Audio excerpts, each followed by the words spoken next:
என்னடா பண்ணிட்டு இருக்க? சீக்கிரம் வந்து பெஞ்சில உட்காருவா. இதோ வந்துட்டேன் மேம், வந்துட்டேன் மேம்.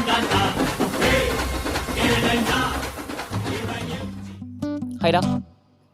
பள்ளிக்கூடத்துல பாடம் படிச்சதில்ல, நாங்க நட்பு படிச்சோம் சின்ன வயசுல, நாங்க அழுததில்ல, ஒன்னா சேர்ந்து சிரிச்சோம், காசுக்கு ஒரு பஞ்சம் வந்தா பாசத்துக்கு பஞ்சம் இல்ல.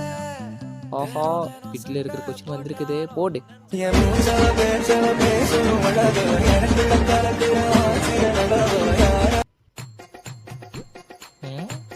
எப்போ வெளில போவா? யாரும் பார்க்கல.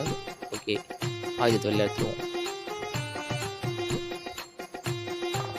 நண்பர்களே